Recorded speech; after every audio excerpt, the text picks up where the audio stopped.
Good morning, good afternoon, good evening to colleagues joining us across the globe.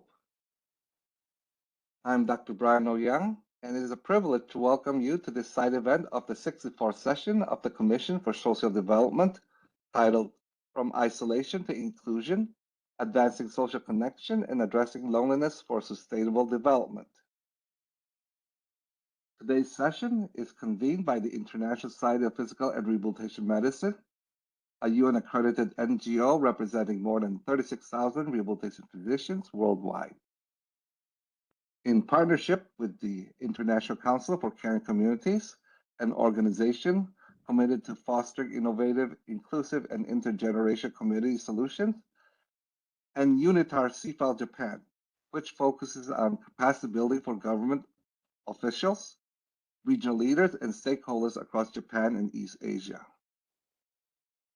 In my capacity as inaugural chair and advisor of the ISPRM committee, and as advisor to the International Council for Caring Communities and UNITAR CFAL Japan, I'm honored to help guide today's discussion. Loneliness has emerged as a significant global concern, one that affects people of all ages, cultures, geographies, and abilities. Both the United Nations and the World Health Organization now recognize loneliness and social isolation as cross-cutting issues with far-reaching implications for health, well-being, productivity, and social cohesion. Loneliness is not merely an emotional experience. It is a public health and societal challenge that intersects with disability, aging, mental health, digital transformation, and community resilience. Our session today seeks to deepen our understanding of these intersections and to highlight strategies that strengthen connection, inclusion, and human dignity. Our aim is to explore how loneliness can be addressed through education, policy, community design, health systems, and innovative partnerships. We'll hear from leaders who have shaped global frameworks, advanced research, and implemented programs that bring people together in meaningful ways. This conversation is especially timely as societies continue to recover from recent societal disruptions and as we collectively work to promote belonging, participation, and equitable access to support. By convening experts from the UN system, academic, civic society, and community organizations, we hope to illuminate practical approaches that can be adapted and scaled across diverse contexts. We're joined today by a distinguished panel whose work spans education, disability rights, policy, community innovation, and global health. Each speaker offers a unique perspective on how societies can move from isolation toward inclusion and how we can create environments that nurture connection across generations and abilities. Their insights will help us reflect not only on the challenges before us, but also on the opportunities to build more compassionate, resilient, and socially connected communities. We have 8 speakers in a very limited time frame. Each will offer concise, high-impact key points on their respective topics, and we'll conclude with a dedicated question-answer session. Before we proceed, I want to share that Ms. Akiko Ito, Executive Director of UNITAR CFAL, and the former head of the Secretariat for the UN Convention on the Rights of Persons with Disabilities, cannot be with us live today because of health issues. Her lifelong dedication to advancing disability inclusion and building stronger international protections for the rights and dignity of persons with disabilities has been truly inspiring. We send her our warmest thought and best wishes for a quick recovery. Fortunately, she has kindly recorded a short video message, which we're delighted and honored to share with you now. Without further ado, I am Akiko Ito, Executive Director of UNITAR CSocD64 Japan. We are very pleased to work together with ISPRM and with the distinguished group of global experts gathered here today under the leadership of Professor Brian O. Young. We meet today in conjunction with the 64th session of the United Nations Commission for Social Development. The session is guided by the priority theme of advancing social development and social justice through coordinated, equitable, and inclusive policies. It also highlights as an emerging issue eradicating poverty and ensuring dignity through resilient care and support systems. Both are directly relevant to the focus of today's discussion. Across countries and communities around the world, isolation and loneliness are growing challenges, often invisible, yet deeply consequential. They shape people's lived experience of social development and social justice, whether individuals can access care, participate meaningfully in society, and live with dignity. In this sense, loneliness is not only a personal experience, it is also a signal of where policies, systems, and support structures are not sufficiently connecting people to care, services, and one another. So this is not my issue or your issue or somebody else's issue, but this is everyone's issue and it's society's issue. When we speak of coordinated, equitable, and inclusive policies, we are speaking about the ability of societies to build conditions for belonging through inclusive services, accessible environments, and effective social protection. When we speak of resilient care and support systems, we are speaking about the practical infrastructures that sustain human connection and prevents people from being left behind. Addressing these challenges would require more than government action alone. Civil society leaders and academic experts are a driving force in advancing evidence, innovation, and human-centered solutions. They play a critical role in bridging policy, practice, and lived experience. In this context, I would like to acknowledge the late Professor Diane Davis, founder of the International Council for Caring Communities.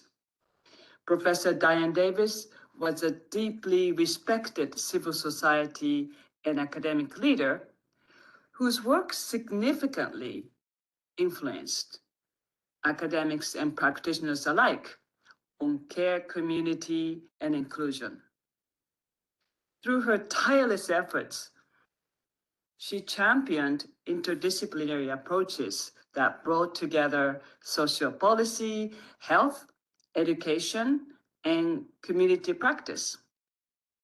In my final discussion with her in person in 2025, she spoke with great clarity and commitment about the urgency of addressing isolation and loneliness through a holistic focus on universal well-being and inclusion. Her legacy continues to guide and inspire us to work together. The United Nations system, including the World Health Organization, has underscored that loneliness and social isolation are associated with serious risks to physical and mental health, reduced participation, and weakened resilience. Addressing them, therefore, requires integrated, interdisciplinary, and whole of society approach. So that require all of us, whether we are part of the academic communities, whether we are practitioners, whether we are from the government, we need to work together to identify solutions take actions. This is why today's session, I believe, is so timely and very important by bringing together perspectives from health, social development, disability inclusion, mindfulness, sport, technology, and industry. We reflect the kind of collaboration needed to translate the themes of this session of the Commission for Social Development into meaningful action. At Unitary CSocD Japan, we approach this work through the lens of universal well-being, supporting capacity building that strengthens inclusive communities and resilient support systems, with a focus of leaving no one behind, so that people are not only protected, but also connected, included, and able to thrive and to lead. I would turn to Professor Chikako Hoshino of Unitary CSocD Japan to further elaborate on the work that we do at CSocD Japan. We hope that today's dialogue will contribute constructively to the deliberations of the 612 session of the Commission for Social Development and to our shared efforts to advance social development and social justice, grounded in dignity, connection, and belonging. Thank you very much.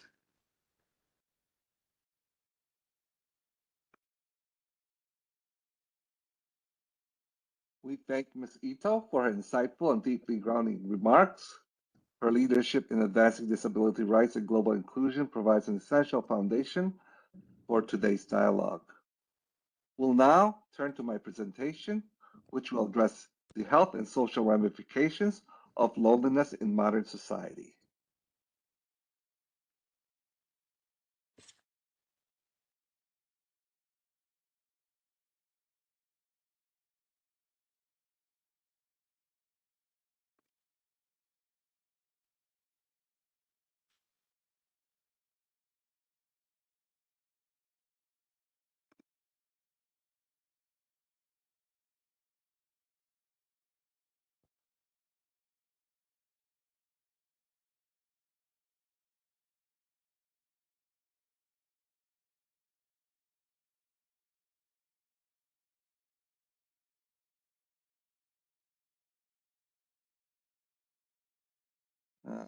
I declare no conflicts of interest or financial disclosures relevant to the content presented today.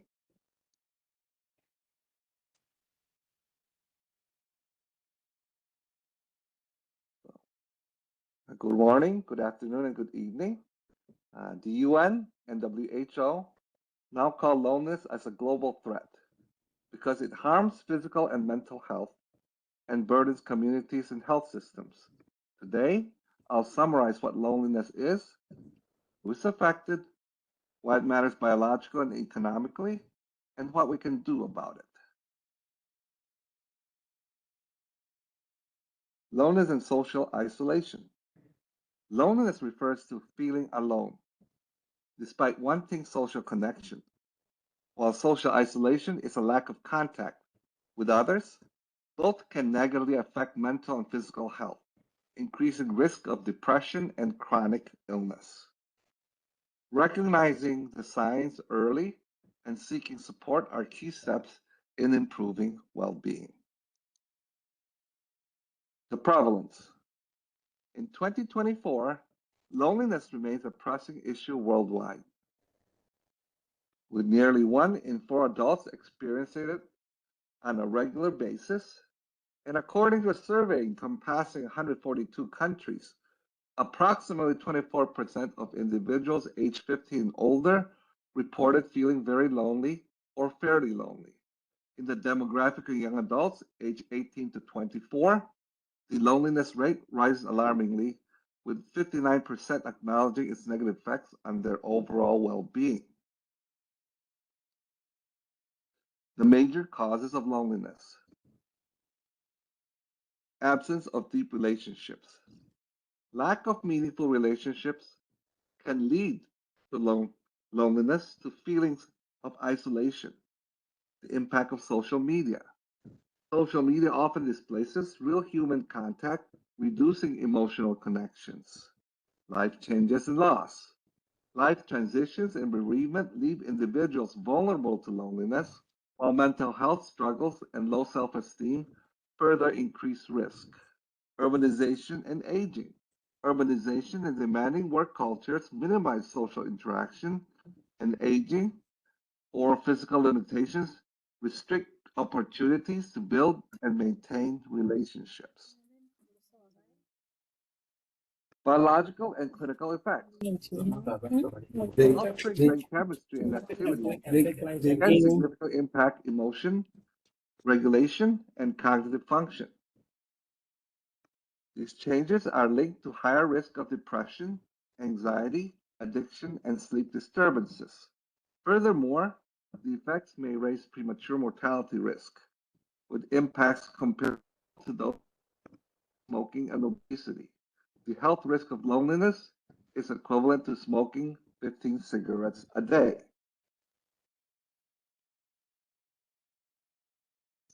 Impacts. Loneliness at a system leads to reduced workplace productivity by increased absenteeism and burnout. It also drives care utilization as individuals seek support for mental and physical health issues. Additionally, loneliness and weaken trust and social cohesion, diminishing overall community well-being. Groups at high risk for social disconnection include older adults, younger adults, persons with disabilities, persons living alone, single parents, racial ethnic minorities, sexual minorities, rural residents, and survivors of violence. Effective solutions for loneliness, personal strategies. Need to prioritize real life connections through regular calls or meetups to build strong relationships. Engage in community activities such as joining local groups, volunteering, or participating in group fitness to foster a sense of belonging. Limit excessive social media use by setting boundaries, focus on connections, and taking intentional breaks.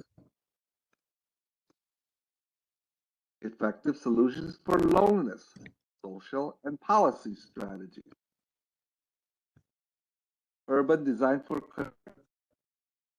design fosters through walkable neighborhoods and in public spaces.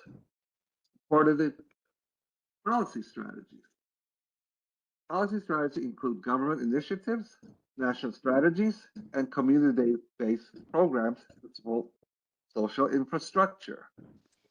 Education for social bonds. Education programs such as social emotional learning, college-based initiatives, and lifelong learning opportunities enhance social bonds and address loneliness across all age groups. The key milestone, WHO and the United Nations. On November 15th, 2023, WHO established the Commission on Social Connection, recognizing loneliness as a significant global health threat. Throughout 2024, the issue received sustained international media and policy attention. In July 2025, the WHO Commission published its report, followed by the World Health Assembly adopting addressing social connection. Conclusion. Preventing loneliness together. Loneliness is preventable when individuals and society take active steps. Addressing loneliness goes beyond personal struggles. It requires collective action and awareness. Small intentional efforts from both individuals and communities are essential for improving mental, emotional, and physical well-being for everyone. The call to action. Need to reflect on your personal connection. Think of one person you can reach out this week for meaningful conversation. Get involved in your community by participating in local events or support networks, fostering a sense of belonging. Remember, loneliness is preventable, but action is needed. Every act of kindness helps build a more connected world. Thank you to all the participants of the 64th session of the UN Commission for Social Development.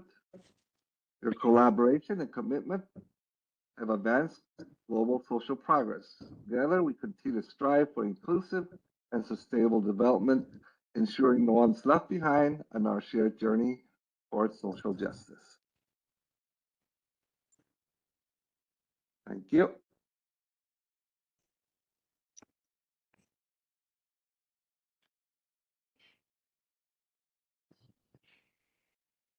Our next speaker is Professor Chikako Hoshino, visiting professor at the Higashi Nippon International University and faculty member of the UNITAR CFO Japan International Training Center.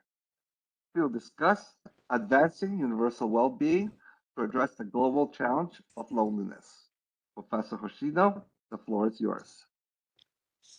原稿が出ない。Okay, thank you very much. Thank you very much. Good afternoon. Thank you for the kind introduction.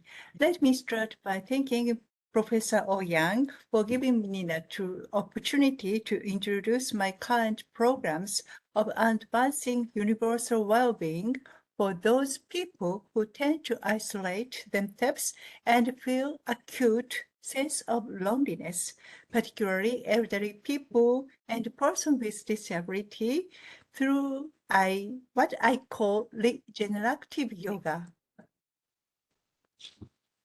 With regenerative yoga, I mean a new approach of yoga, which is combination of group yoga methods aiming at relaxation, recreation, and refreshment of mind and body of people who need isolated. It's invite them to come casually and move their bodies through a very easy but engaging yoga, often with their family members and caregivers. I name this regenerative yoga because I see many who experience my yoga classes rediscover that they can indeed laugh openly and heartily and find their long-lost positive sense of joyfulness in life. This is a photo of a patient of my class at the Rehabilitation Hospital in Osaka, Japan. This is a photo from my class at the mental health care institution. One example of regenerative yoga is to guide both patient and caregivers to hearty and open laughter. The goal is to bring them a mental stability by moving their body together, generating laughter, even when they have anxiety, disappear, and frustration. This helps patients, their families, and staff feel closer to each other, building a sense of unity. I have witnessed family tearfully expressing a sense of joy, saying, "It's been so long since I saw my father laughed like that." When people are stressed, the stress appears physically as stiffness in the neck and back and headache and insomnia. In response, I provide regenerative yoga centered on body stretching in a group and a joyful atmosphere. This laughing experience, along with others, enhanced their sense of well-being and boosting self-esteem. In Japan, hikikomori, people who reject social interaction and shut themselves indoors, have become a serious social issue. According to 2023 report by the Children and Family Agency, 1.46 million people aged 15 to 64, or 1 in 50 people are hikikomori. To address this issue, I plan to apply my regenerative yoga as a group called the Hikikomori Parents Association. In summary, I consider my regenerative yoga proves to the effective to co-create opportunities for the participant to build a sense of companionship in the safe, cozy, and refreshing space, particularly among the elder people, persons with disabilities, and hikikomori, as a way to advance universal well-being. Thank you very much for your kind attention. Thank you.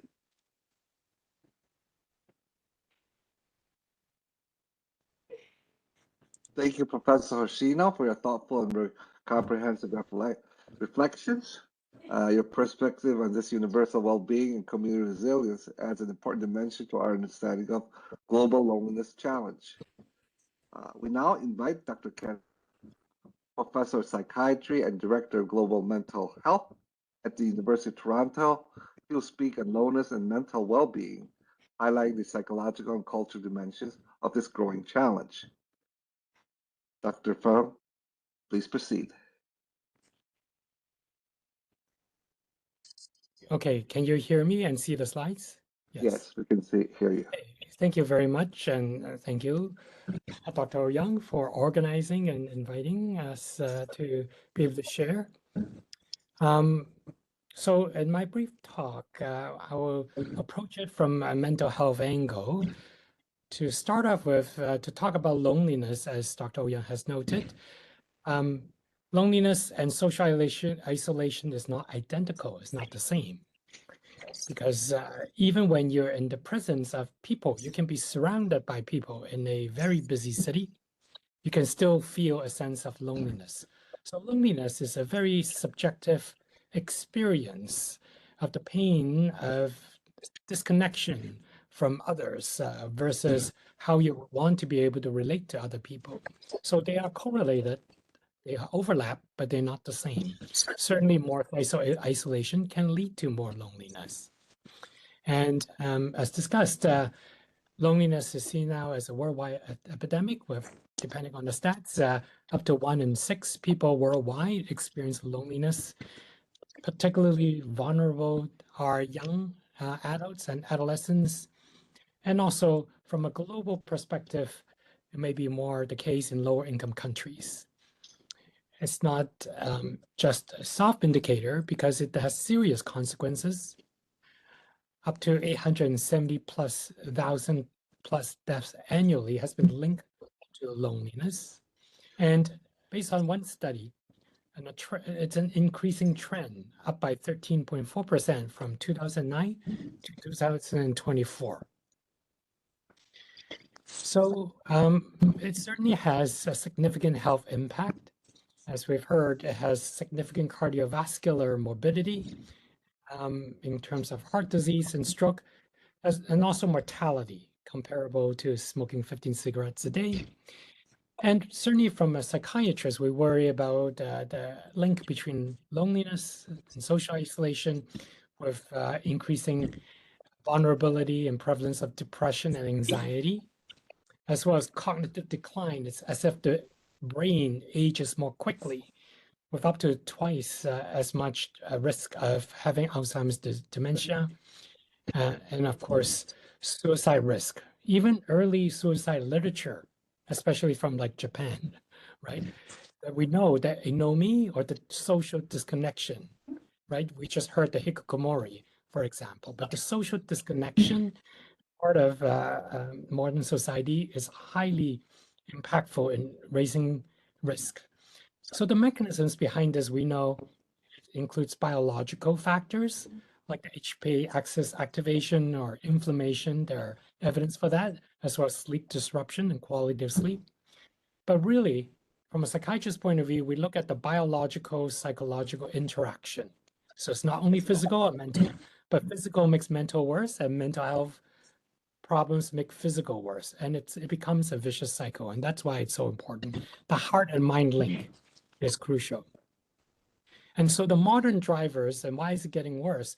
Certainly COVID has had a significant impact, and even though we think it's over, but it's really not over, the lingering effects of COVID-19, but also urbanization. We know that has been a risk factor with social fragmentation, anonymity, and weaker community ties.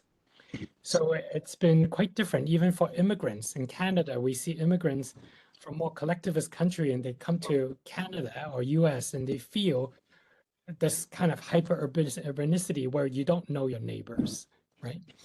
As opposed to you go to like a local bar and everyone knows your name, right? You know that show. So this kind of fragmentation matters. And the digital paradox, we are always all socially connected in some ways, but it's actually less. And this has been especially problematic in the young. There's been data showing that the more use of social media in particular, especially the passive use of social media, has been increased with loneliness and this kind of scrolling. The invention of continuous scrolling. How many of you continuously scroll in those videos that trap you into a loneliness loop? And really, if we take a look at step back, it is really, from a cultural perspective, individualism. The erosion, even in collectivist culture, but certainly we see that more in Western culture. The individualism has its pros, but it also has its cons. So the erosion of traditional collectivistic culture, the rise of the nuclear family, all that are drivers of disconnection. So on a one-to-one basis, nothing beats face-to-face. So fostering face-to-face is important. I wish I was seeing all of you face-to-face at the UN headquarters, right? Because it would be like right now, WebEx is nice, but nothing replace the face-to-face social contact. We see your whole body, we see the nonverbal cues, we can chit-chat between sessions, right? And all of that is lost. All these nonverbal cues are lost because we're all seen with the head up, right? Just like the joke, like I can be wearing my underwear presenting, right? Because it's all from the head up. And you really lose that social connection. So, and we need to, from an evidence-based point of view, from a psychological point of view, psychological interventions can target social cognitions, negative social cognitions, and behavioral patterns that are avoidance, right? Because right now, if, I don't know, someone calls you, you go, huh? Who's calling me by voice? I want you to text me. So we want to have as little connection as possible. We need to really target these social negative cognitions, like that breeds avoidant patterns, both physically and mentally. We need to build social skills. We have atrophy of social skills. Especially there's a whole young generation that I see now that has missed like attending school in person, especially those with low social skills. Suddenly they feel they lack. How do we have small talk? How do we build? How do we chit chat with our neighbors? Practice of mindfulness. I think we'll hear more later, but if we deeply look at mindfulness, not the mindfulness that's packaged, like you listen to YouTube and feel relaxed, but the deep mindfulness contemplation of traditional Buddhism that lets you develop insight that we are all interconnected, that we're letting go of the self. That kind of mindfulness breeds not only self-compassion, but a compassion for others and a sense of connection, right? So we just talk about how in a busy city, you can feel disconnected. The opposite, if you even by yourself and you do deep mindfulness, you'll realize that you breathe and you're alive, and you're only alive because you're connected to everyone in the world. And finally, engage in values-based social action can help one feel connected, because every time you can go buy a newspaper that support a local newspaper, that support a local cause. Every time you go visit a homeless shelter, these things remind you of how connected we are as a society. And on an organizational level, there are also things that we can do. the things in the field is we're more progressing to the emphasis on co-design. So it's not only like experts around the table, but how do we get the most disconnected people so that they can co-design things that will work for them? Like I would imagine for Hikikomori, for example, we have to invite people who are like isolated to hear, what kind of programs that they would come out for. So in other words, we need to design for inclusion in mind. We need to have more pure voices. In other words, we need to hear experts from those with lived experience, and we need to foster this intergenerational dialogue between the older and the younger generation. And we need to build accessible, what we call third places. So what are third places? It's like you have your home, you have to work, and what's the third place you go to? So we have to have third places like community centers, and we need to have good transportation to get there. And so we need to also integrate loneliness in healthcare system screening as part of healthcare. And finally, as we look at the larger system, we need to establish national policies to target loneliness with funding, looking at it as a public health indicator. We need to really tackle stigma and discrimination, because stigma and discrimination of any kind cause divisiveness, and divisiveness cause a sense of insecurity and disconnection. So we need to tackle that, and we need to build inclusive communities with the infrastructure to support it with that in mind. And finally, we need to share international collaboration and knowledge sharing, just like we're doing today. So thank you very much, and looking forward to meaningful dialogue together. Thank you, Dr. Fong, for illuminating culturally attuned insights. Your expertise in mental health and global psychiatry help us better appreciate the psychological and social complexities of loneliness. Our next speaker is Professor Ariras Putitara, a globally respected rehabilitation physician from Chulalongkorn University, and she's the chair of the ISPRM Gender Medicine Task Force. She will present A Journey Toward Wholeness, Mindfulness Meditation as a Remedy for Loneliness. Without further ado,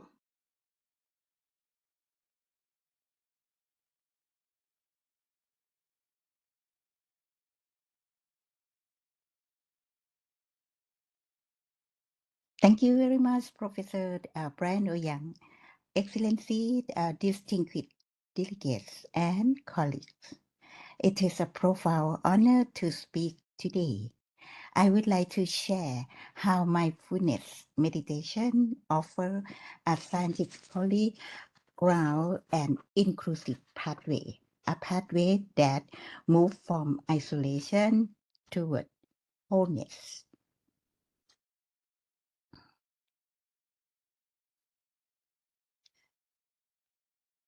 Wholeness doesn't mean constant happiness. It doesn't mean the absence of pain, difficulty, or uncertainty.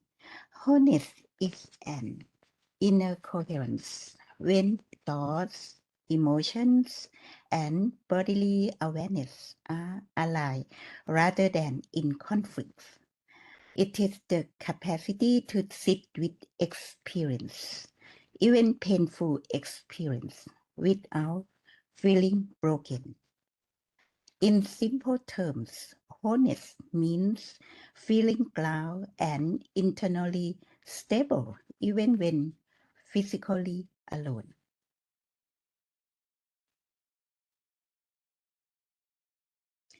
Persons with disability experience loneliness at disproportionately higher rates. This is not merely emotional vulnerability. It is shaped by structure, barrier, mobility limitation, environmental inaccessibility, stigma, and reduced opportunity for participation.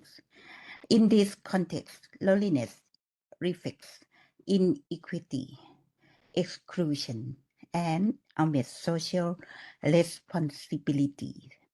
Therefore, addressing loneliness is not only a clinical issue, it is a matter of health equity, human rights, and inclusive public policy. When loneliness arises, the body reacts.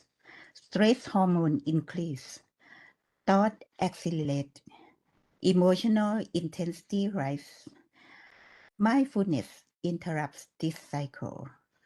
The shift is subtle yet powerful.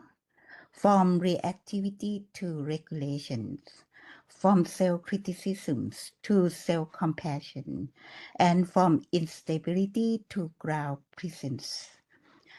Mindfulness does not remove external barriers, but it transforms how the brain and nervous system responds to them.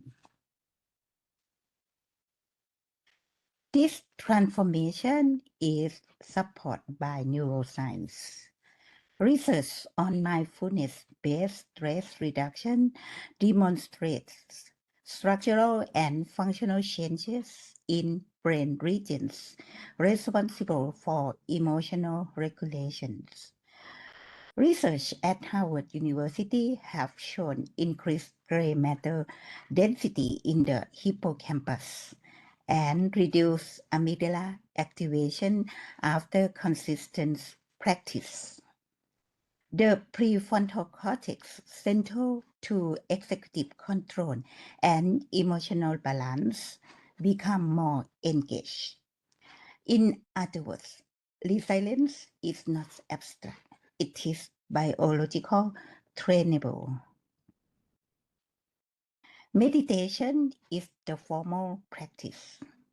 Mindfulness is the quality of awareness cultivated through that practice. We can meditate simply to relax, but mindfulness trains sustained attention, emotional regulation, and present moment awareness. It can be practiced while breathing, walking, listening, or even during difficult conversation. Repeat practice is associated with measurable biological adaptations. Structurally, cortical thickness in the prefrontal cortex and insular areas central to regulation and interoception may increase. Functionally, frontal-limbic connectivity strengthens, improve emotional stability. Neurochemically, mindfulness is linked to moderation of GABA and serotonin pathway. Enhance BDNF, supporting neuroplasticity and reduction in inflammatory markers. This is not passive relaxation. It is structures neural training. How to practice mindfulness meditation. The practice itself is simple and accessibility. Begin with the breath. Notice bodily sensations. Observe thoughts as passing events, not as fixed truths. It can be practiced while walking, bringing full attention to each step. Each movement is contact with the ground. Even 5 minutes a day can begin to regulate the nervous system. It requires no equipment, no cost, and no specialized ability. It is inclusive by design. My take-home message: mindfulness meditation does not eliminate loneliness. It transforms relationship by cultivating awareness, compassion, and internal coherence. Resilience strengthens. And when resilience strengthens, inclusive become possible. Moving from isolation to inclusion is not a social project. It is an internal journey, and that journey toward wholeness is available to all of us. Thank you, and with my best regard, I look forward to our meaningful solution for this public health problem. Thank you. Thank you, Professor Arida Sputitada. Your presentation is very much like a meditative process, very peaceful and paced. Well, now, welcome Dr. Matthew Bartels, Professor and Chair of Rehabilitation Medicine at Albert Einstein College of Medicine and Montefiore Health System, and the current Chair of the ISPRM UN Liaison Committee. He'll speak on From Isolation to Inclusion, Sports as a Bridge for People with Disabilities. Thank you very much, Dr. Thank you very much, Dr. Young, for actually introducing. And I look forward to actually sharing with you some solutions for some of the problems that we've just had that were discussed. Isolation and disability are obviously closely linked. Disclosures, I have had some travel and some NIH research, but nothing pertaining to this talk. So what is the scope of the issue? Well, aging is related to disability, and disability is related to a loss of function. And if you actually look at it, they actually work together, and both aging and disability lead to people living in isolation and being isolated from their societies. Aging is also associated with morbidity and mortality. So not only is aging a problem that is related to causing disability, but the isolation that's often seen then is a further cause of problems. And Dr. Young was so very nicely able to show some of those issues. So combined, there are worse than either alone. And some just basic facts, just looking at disability and aging. If you're living alone, you actually find that people, as they age, particularly when they get over the age of 65, are much more often to be left alone. And this is either because of loss of spouse, loss of family, and also loss of income and occupation. Mobility problems also arise, and there's also changes with the major life transitions, and then emerging health problems that cause further isolation and further inability to cooperate within the society. So the results are clear: increased mortality, more blood pressure, progression of Alzheimer's and other dementia, depression, pain, and fatigue are worse in people who are isolated. And you get a failing immune system with decreased restorative sleep, leading to further problems. As was said earlier, it's like smoking a package of cigarettes a day. And seniors who are lonely or isolated generally have a 45% greater risk of mortality. So what's a potential solution? Well, we've actually been using adaptive sport. Adaptive sport is something that gets people out and participating. It gets you out of your comfort zone, and it actually, by nature, increases socialization. We are seeing this right now on an international level at the Olympics, which are occurring in Italy, where you can see all of these people who otherwise would not be socializing together, socializing. It also increases activity. It allows also for an improved sense of self-worth. Many people can combat some of the depression and isolation feelings by being involved in a sporting event. It can actually adapt to all levels of capacity. But there are obstacles that exist, as well as some drivers of participation. Obstacles are obviously, sometimes people are unaware that these things are available. The other thing is transportation. Getting people who are older or who are handicapped to be able to get to these activities can often be an obstacle. But being involved within the community, you get younger people who have access to transport, or you get people who are neighbors to be able to help bring people to the events. What you see here on the right is some pictures from the rugby, the Canadian American Rugby Championships that were held for people who are wheelchair rugby, and they do a pretty hard game. You can see that one of them was knocked over. But the benefits of adaptive sports are mirrored with what you see for regular sports. And you can see that there's significant increase in confidence, self-esteem, mental health is reported to be improved, communication and social skills are improved, quality of life is better. motivation to be active, because now people have to practice in order to be better the next time they come out to compete. And they have stronger relationships with their family, friends, and others in their community. So what does our program do? Well, I'd love to spend a lot of time, but we don't have an infinite amount of time. But we actually do this for the people in the community who are older and or disabled, for all ages, many sports, and we do it as often as possible. First Saturday of every month, we have in our local park, all sports participate. Every Wednesday at noon, we do wheelchair sports, and every Tuesday, we do adaptive tennis. And that even is done in the winter. So here are some pictures quickly of where we have one of our community events where we had people signing up and being enrolled in the center. We have our faculty actually involved in telling people about this. We have wheelchair basketball and wheelchair tennis happening on the right. I didn't include some wheelchair boxing, which I often wonder, is that the real thing that we want to be doing? People who have already had brain injuries to now get more injuries.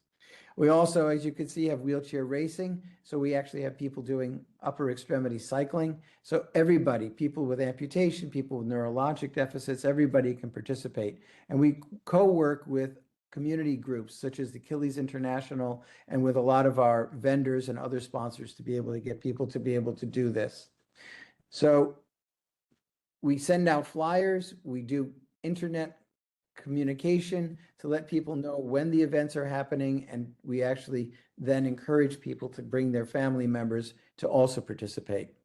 So in conclusion, disability is seen more as population ages and also with people who are younger who are disabled.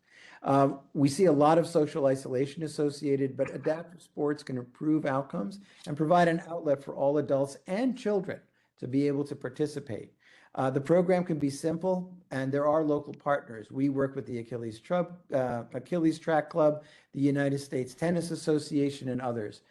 We also, by doing this, are trying to address the UN Sustainable Goals of good health and well-being, Goal 10 of reduced inequalities, and 17 partnership for the goals. We are able to partner with a lot of local organizations that otherwise would not be able to help these people. And then the health and social benefits are seen right away. Everybody smiles at these events. And so it's a really great thing to be part of. And that kind of ends where we just also say, we want to get Monobob going, and we just want to support our friends who are participating in the Olympics. Well, thank you, Dr. Bartels, for a thoughtful and inspiring presentation. Your insight in the power of sports to build inclusion in the community highlight the essentials of participation in strengthening social connections. And our next speaker is Dr. Tara Chen. She's assistant professor at the Research Center for Big Data and Artificial Intelligence at the first affiliated hospital of Sun Yat-sen University in China. She'll discuss artificial intelligence and its impact on social connection and loneliness. It's a very timely topic as AI increasingly shapes new avenues for companionship, safety, and engagement. Dr. Chen, please proceed. Thank you very much, Dr. Ouyang, and thank you very much, Professor Bartel, for sharing those very inspiring sports in loneliness. Can you hear me okay? Okay. Honorable Chair, distinguished delegates and colleagues, good morning, good afternoon, and good evening. I'm almost awake now. My name is Tara. I'm a researcher in clinical rehab and public health at the first affiliated hospital, Sun Yat-sen University in China. It is an honor to speak today on artificial intelligence, social connection, and loneliness, an issue of growing importance for health system globally. Like loneliness and social isolation are now widely recognized as the major public health challenges reflected in the UN Decades of Healthy Aging and the WHO Commission on Social Connection. A significant proportion of people worldwide affected, particularly older adults, people with disabilities, and those experiencing fragmented or transitional care. Within this context, AI has been explored as a potential connector. Recent peer-reviewed and longitudinal research suggests that AI-enabled conversational tools may reduce perceived loneliness for some users in the short term, by providing consistent, attentive, and non-judgmental interactions, especially for individuals who face barriers to regular social contact. In healthcare and rehabilitation, AI can support engagement and continuity through virtual agents, translation tools, and remote support, helping extend access in underserved settings. At the same time, the risks must be carefully considered. Emergent evidence indicates that when AI shifts from supporting human interaction to substituting for it, increased loneliness, emotional dependency, and reduced real-world social engagement may occur. This appears particularly relevant for older adults and other vulnerable populations. Digital exclusion further compounds these risks. So limited access, low digital literacy, and uneven implementation can unintentionally widen social and health inequities. Without appropriate safeguards, AI systems intended to reduce loneliness may, in fact, deepen isolation.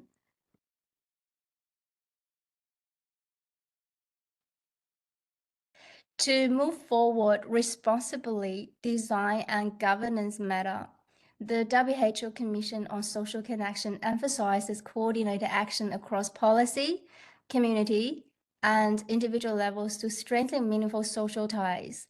One emerging approach from an upper middle income context is the DNA model, developed within a tertiary hospital in China.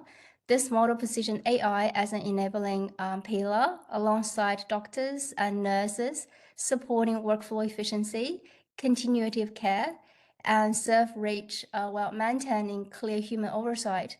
Here, AI is not designed to replace relationships, but to protect, extend, and support human connection within health system. Ultimately, AI should not be judged by how intelligent it appears, but by whether it strengthens meaningful human connection. I hope this reflection can contribute in small ways to our shared efforts to build more connected and inclusive health system. Thank you very much. Thank you, Dr. Chen, for your forward-looking and very insightful reflections. Your perspective on AI offers a very important lens on both the opportunities and responsibilities that comes with emerging technologies. Our next speaker is Mr. Hans Galutera. He's an international acclaimed interior architect from Australia and a co-founder of BG Studio International. He'll present Designing Belonging at Sea, exploring how the cruise industry is reimagining physical spaces to foster connection, culminating in the innovative concept of the design hug. Thank you. Good morning, good afternoon, and good evening. Before I begin, I'd like to thank Dr. Brian Ouyang for his leadership in convening this session and for his guidance in bringing this conversation forward. I'd like to begin with a short video that introduces the environments, the constructed environments, and the human questions behind this work.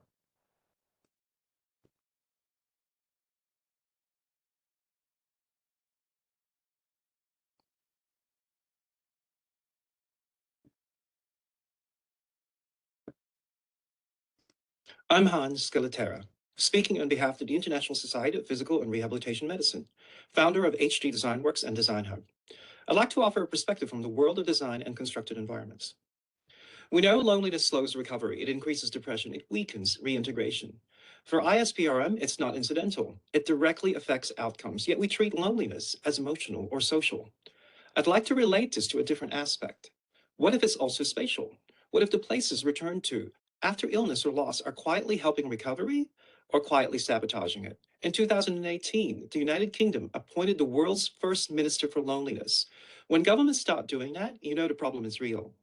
That's why I created Design Hub, inspired by how cruise ships combine space, function, and teamwork. It brings designers, clinicians, and communities together to turn everyday environments into places that restore confidence, connection, and choice. In other words, fewer retreats, more returns. I was invited here because of my background in cruise ship design. Cruise ships are floating cities, urban microcosms, thousands of people, different abilities, different health conditions, shared space 24 hours a day. When design fails, people withdraw. They stay in their cabins, they disengage. When design works, participation rises. That taught me something. Space is not superficial or cosmetic.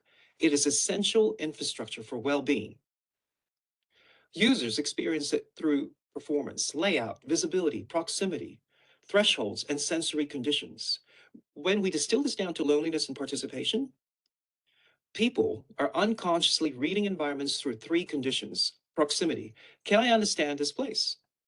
Visibility. Can I move safely? Belonging. Am I welcome here or do I not belong? Without permission or explanation. When design answers those questions, participation follows. When it doesn't, isolation fills that space. This atrium that we designed wasn't designed to move people through. It was designed to have them return and by choice. Movement, visibility, and encounter overlap on purpose. The architecture does the social work quietly. Good design doesn't demand interaction. It invites it. If design can create connection, it should work anywhere. In Northwest Tasmania, we converted a former gambling shelter into a retreat. People who stayed reported feeling more rested, more steady, more confident, all the things that come before participation. One woman undergoing treatment for advanced ovarian cancer told me, "This is the first place I've slept through the night in months." Another guest said, "For the first time in a long time, I can think about tomorrow." That's not coincidence. That's design doing clinical work quietly. That insight led directly to Design Hub, because design doesn't just move people around, it helps.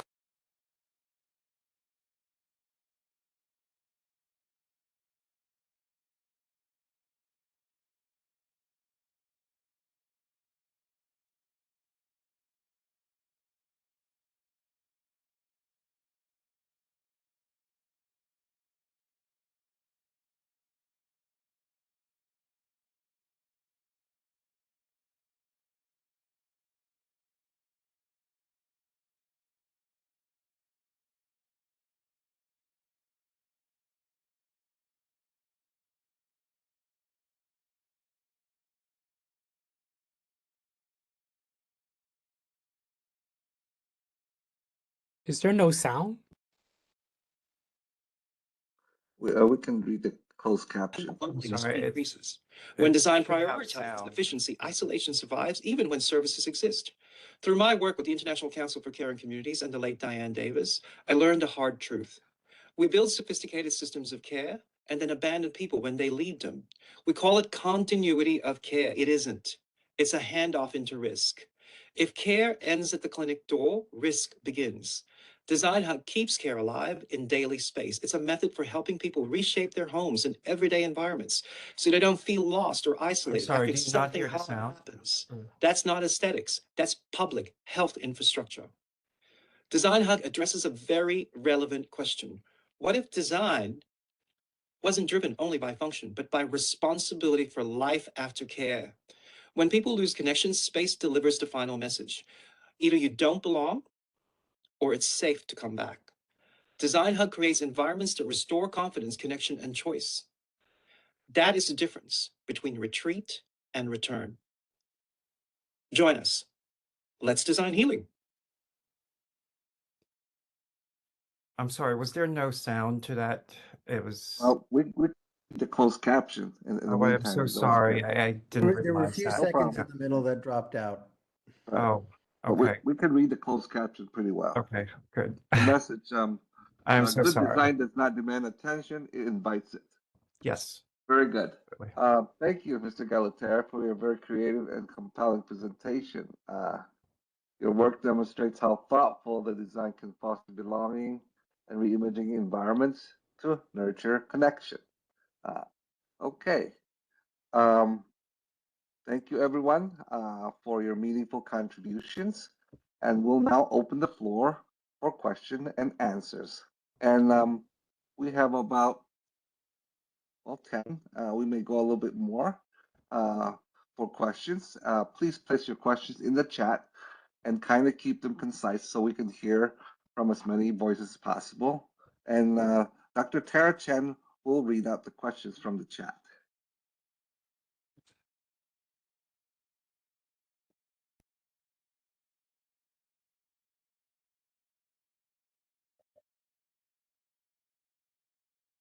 I think the only question that we've seen so far in the chat was just from ISO asking if we could have the presentations made today. And Tara had responded that we'll be sending out a meeting summary, which will allow her to have a summary of the speakers as well as the topics that were covered.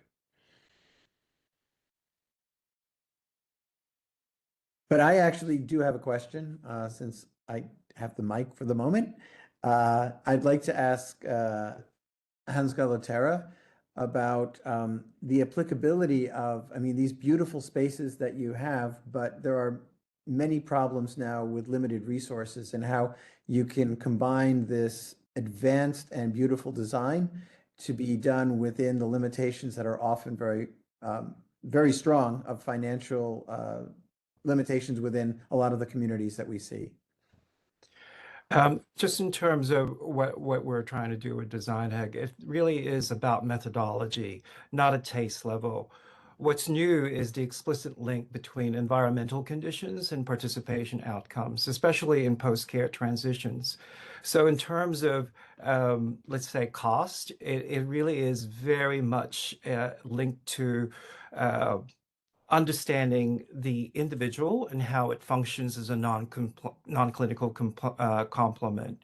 So what we use is we focus on existing environments, not, let's say, financial. It really is about legibility rather than construction. That's particularly relevant to what you're asking, just in terms of low resource and post-care context. So where the risk of isolation is highest is what we do is we actually provide tools in terms of our framework and giving the individual a subjective point of view on where they are, understanding what gives them a comfort level in their surroundings, and also understanding what gives them joy in their surroundings. So it is a framework that we're working with. I hope that answers your question. Yeah, thanks. I mean, it does in part. It's just trying to work within the framework that they have, but then trying to bring commonality in it so that they can actually incorporate themselves back into their communities. Understood.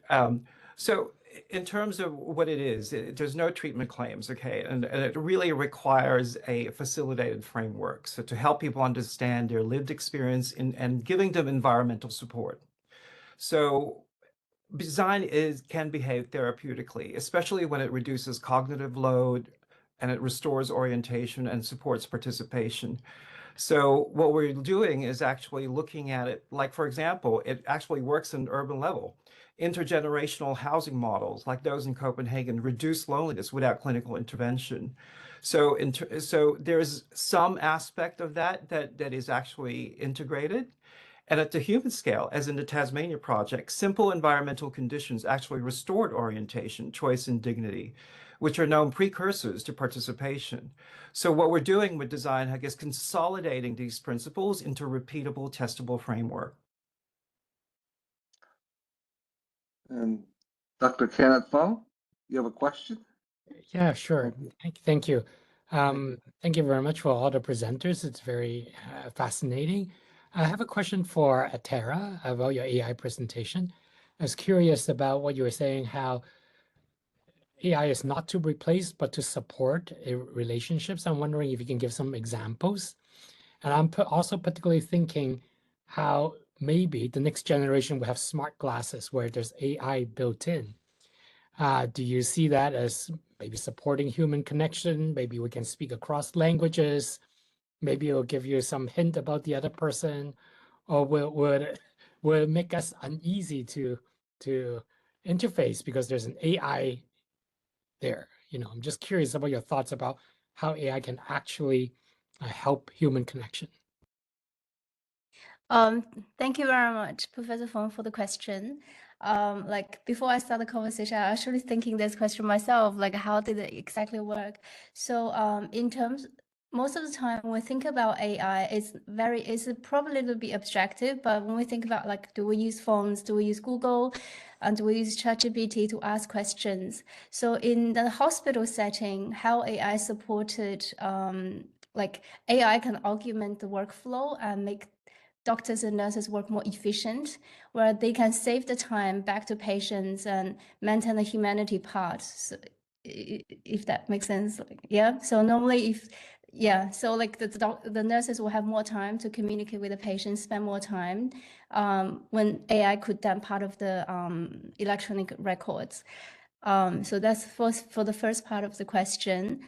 For the second part, in terms of like wearable devices to assist or to reduce loneliness, like I think transparency and policy is quite important, because we don't want to use AI inappropriately to breaching anyone's privacy, but personalized use and tailored to culturally appropriate context, I think is quite important.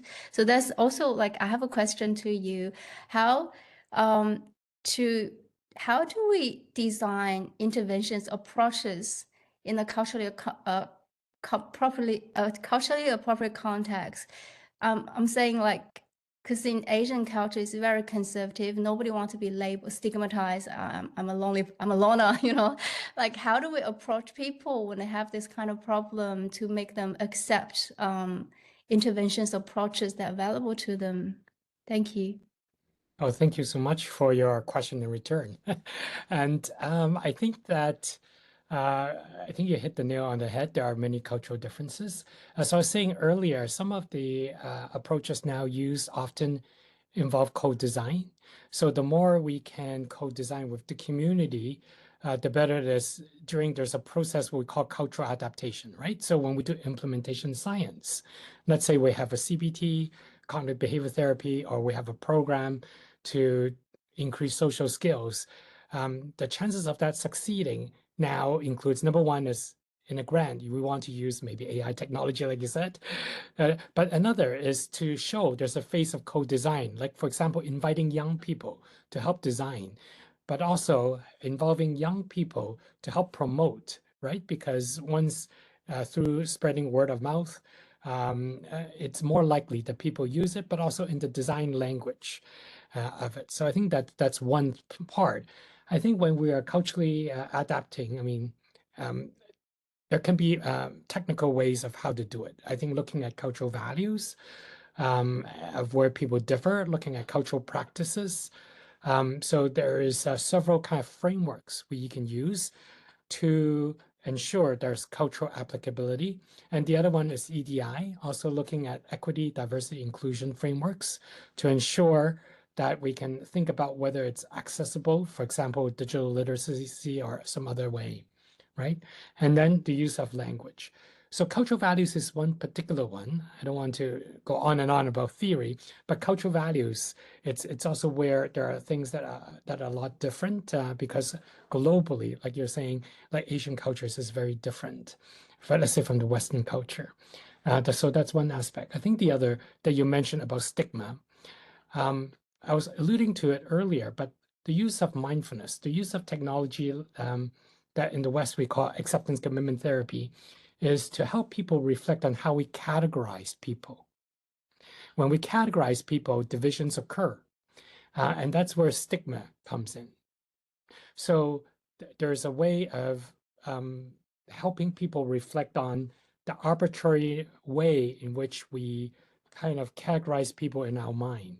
So whether it's through mindfulness, whether it's through almost like a cognitive therapy type of approach, whether it's through a behavioral type therapy approach, there's ways to really look at, from a psychological point of view, undermining people's idea of putting boxes, things into boxes and categorization. And then that's when, and also increasing what we call perspective taking, like helping people say, what would I feel from your point of view? So that we call like mentalization, perspective taking. So those sets of skills help bring people together and overcome barriers.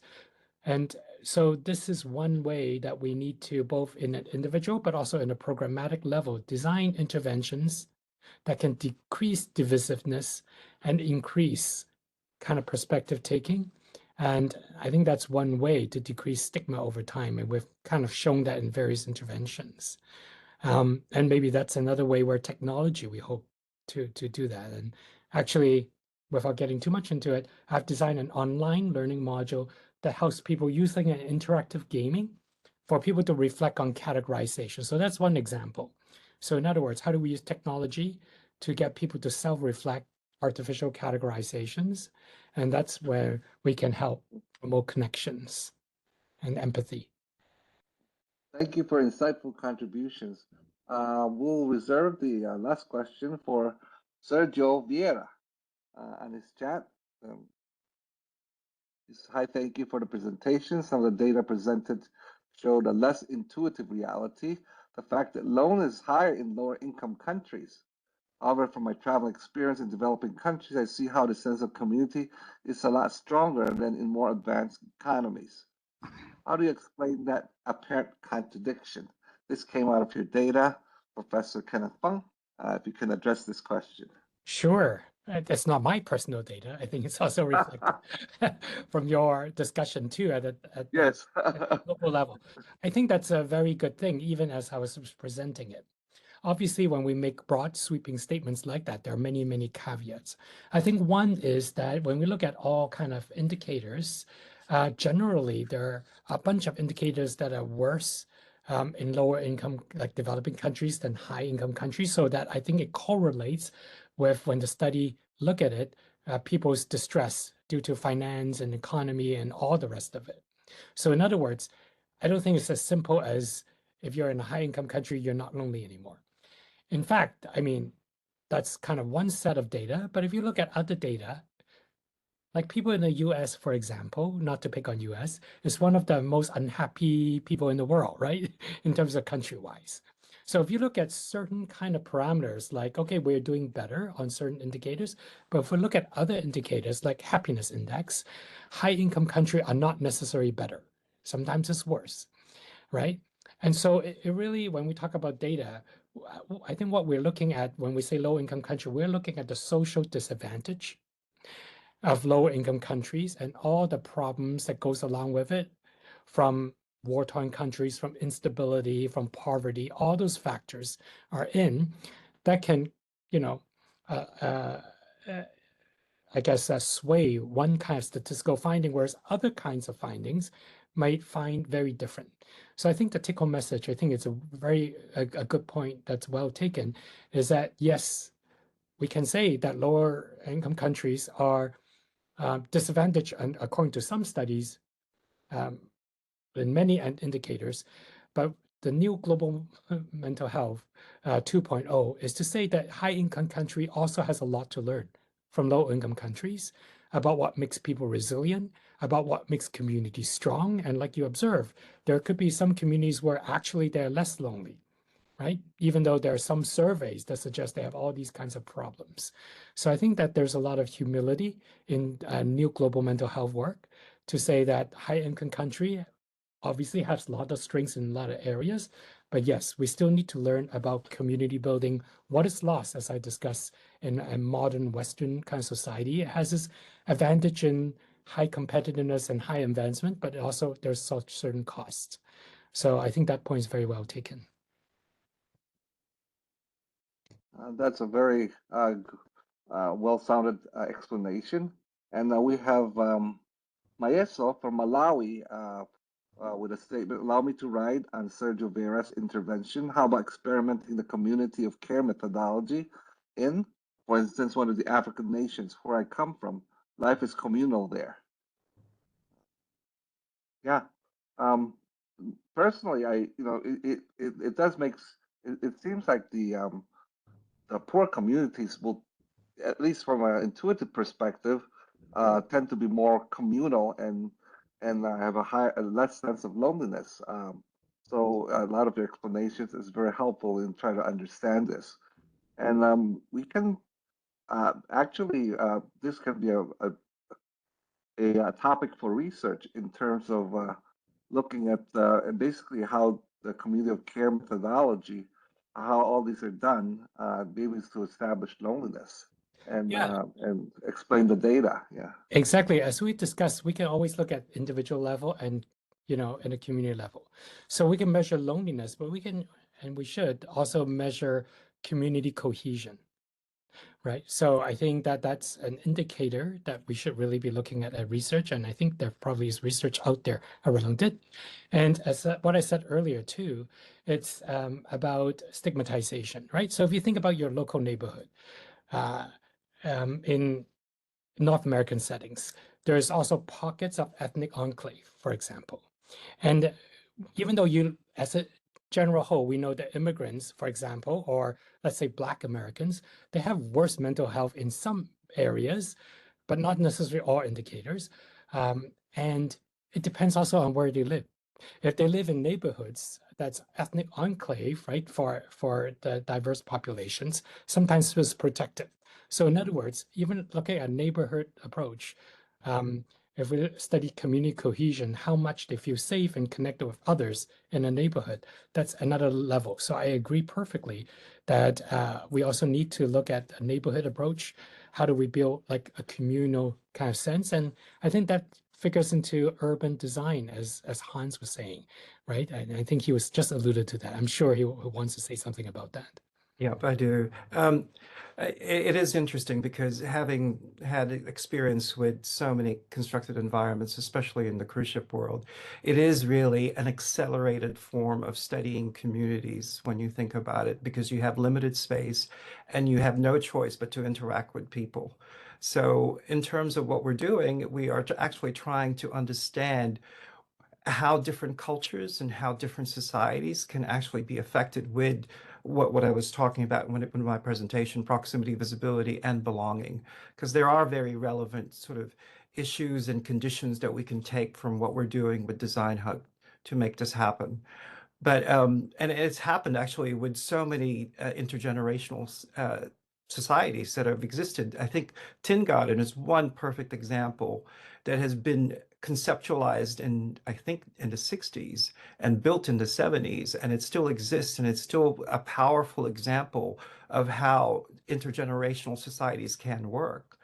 And there's more of it that's happening around the world, especially in Denmark and other countries. So it's taking some of these concepts. And actually, I do have a question for you, Kenneth, myself. If and Dr. Ouyang, if governments could implement just one concrete policy in the next 2 years to reduce loneliness at scale, what should it be and why? I'll let Brian answer first, since I don't want to hog. Let Brian answer first. I'll answer second. I think the first answer is awareness that loneliness is a health crisis and needs to be addressed. So that's what we're doing right now. And second, in terms of policy,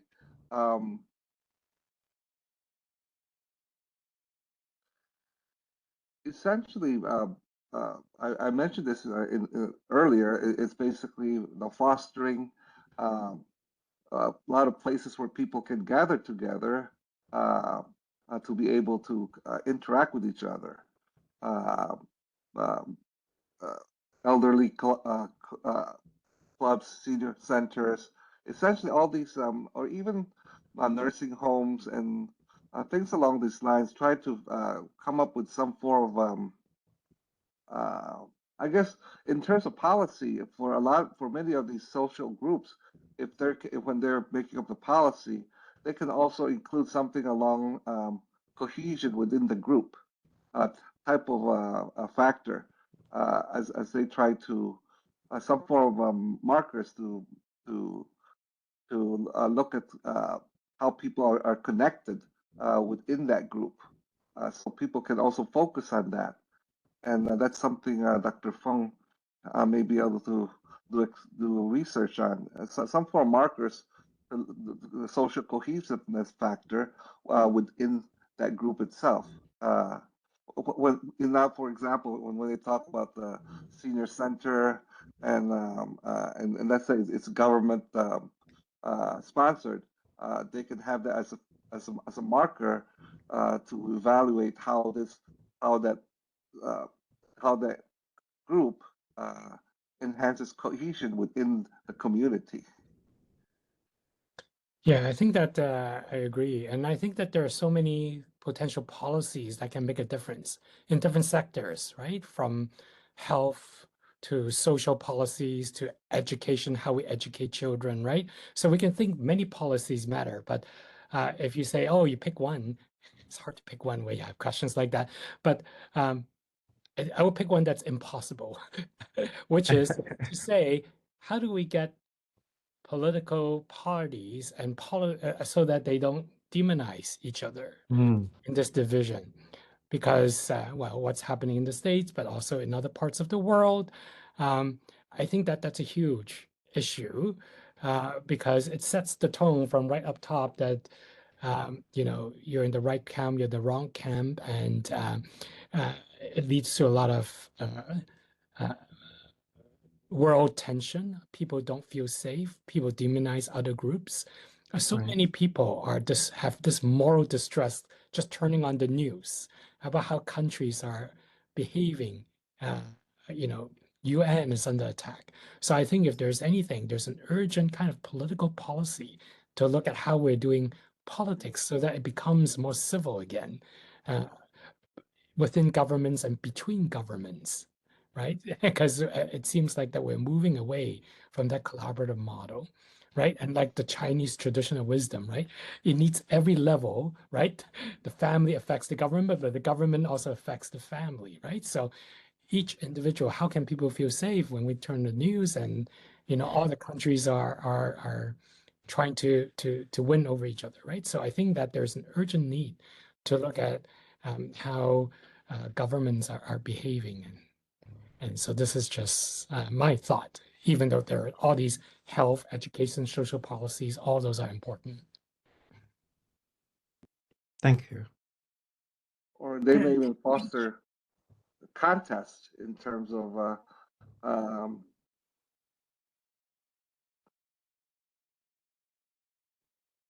it's almost like a contest where each group can find out who can be most cohesive. Yeah, it's like make the world great again. Yes, including Thank America. If you. only.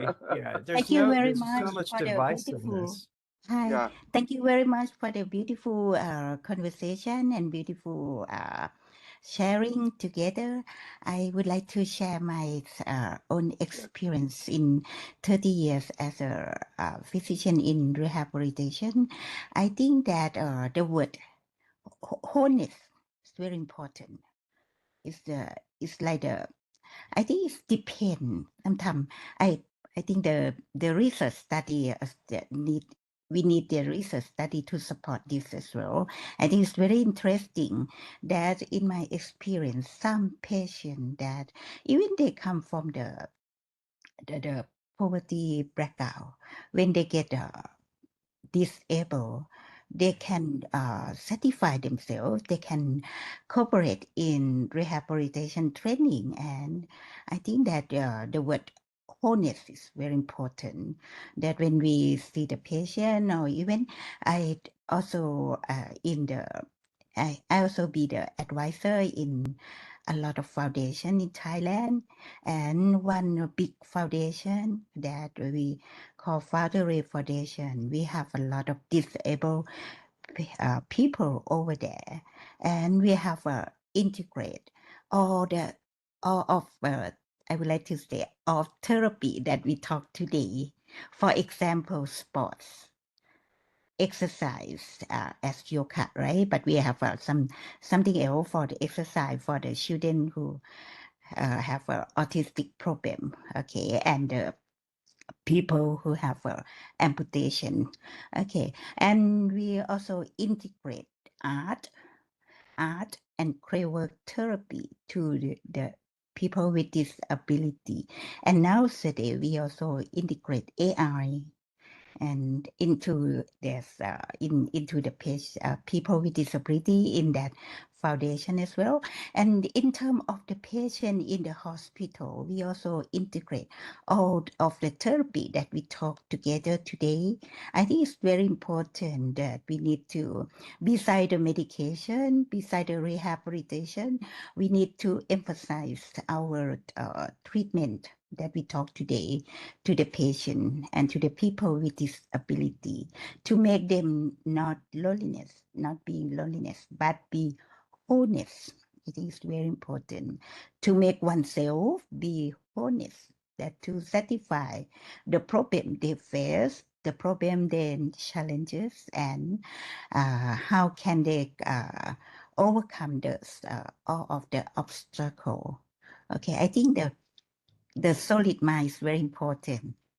Solid mind very important for everyone that to overcome all of the obstacle and all of the disability. And our treatment today, or even the architecture, I think is also very important. How can the people make the good environment in their house without any high cost? Because I can see when I make a home service at in my patient, I found that they can adapt themselves to make their home very lovely and really beautiful to stay after get a disability. So I think all of our therapy today, exercise, sports, psychological well-being, architecture, AI, and even the topic that I said about the mindfulness meditation, I think is very important to practice, and even a short period of time as 5 minutes per day is helpful, very helpful for the patient and the people with disability. Okay, thank you very much. Thank you for insightful contributions. Question for Professor Hoshino. In terms of the yoga program and well-being, can you comment on how it's affecting the community, So, the local community? Yeah. okay. I did that at the rehabilitation hospital and for the nursing home for elderly people, and also the mental health care institute, and also at the home for the local people. I did, and also I'm planning to do the association of the hikikomori parents, because the hikikomori itself is so difficult to approach them directly. So at first I'm to do the approach for the parents or caregiver or teachers. And also I'm planning to do the regenerative yoga for the people who live in the institute, escaped from the desire.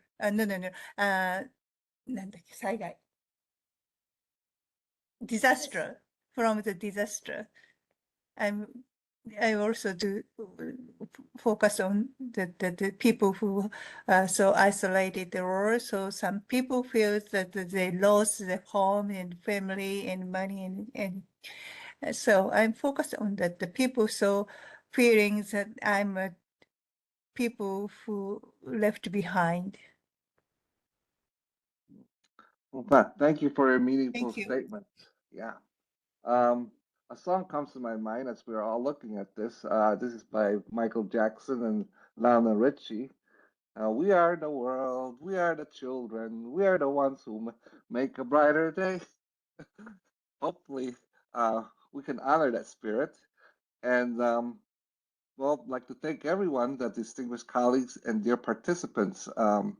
As we conclude today's side event, I want to extend my deepest appreciation for all our speakers for their very thoughtful, inspiring, and deeply grounded contributions. Each of you has illuminated a different dimension of loneliness, its health implications, social determinants, culture nuances, and innovative pathways that help us move from isolation toward inclusion. Our discussion today reinforces a very central truth. Loneliness is not an individual failing, but a societal challenge. It demands coordinated action across health systems, communities, policy frameworks, and global partnerships. The insights shared here remind us that strengthening social connection is very essential, not only for well-being, but also for sustainable development, resilience, and human dignity. I also want to thank all the participants for engagement, your reflections, and your important work. The momentum we shared here today will continue through your leaderships in your respective fields and communities. So let's carry forward the spirit of